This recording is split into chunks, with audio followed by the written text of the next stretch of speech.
Psychology shows that preferring solitude doesn't automatically mean someone is shy, antisocial, or unhappy.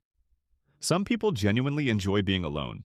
They feel calmer, think more clearly, and recharge away from constant interaction. And sometimes these preferences can be influenced by early experiences. Not as a rule, not everyone. But certain childhood patterns can shape how people relate to closeness and space later in life.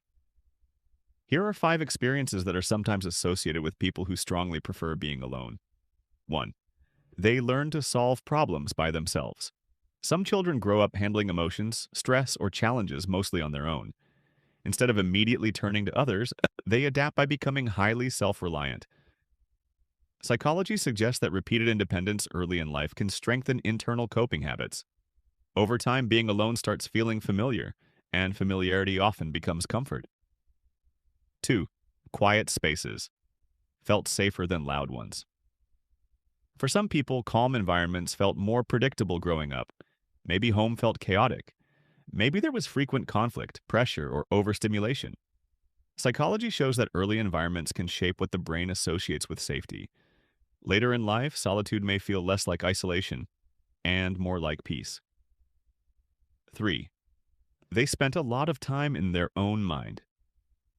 Some children naturally spent time imagining, reading, observing, creating, or thinking.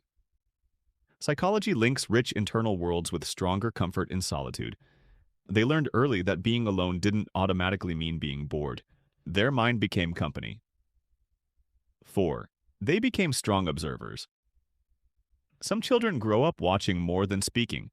They notice moods, behaviors, and changes around them.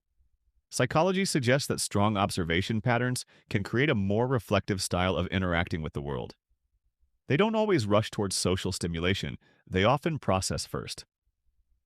5. They learned that solitude restores energy. Everyone has limits for stimulation. Psychology shows that people differ in how they recharge. Some feel energized through social interaction. Others recover mentally through space and quiet. Over time, solitude stops feeling empty. It starts feeling necessary. Preferring to be alone doesn't automatically mean something went wrong. Sometimes it reflects early experiences and natural personality differences.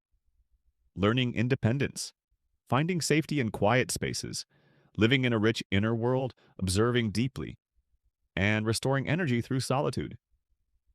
Being alone and being lonely are not always the same thing, because for some people, solitude isn't escape. It feels like home. Do you feel energized by people or by time alone?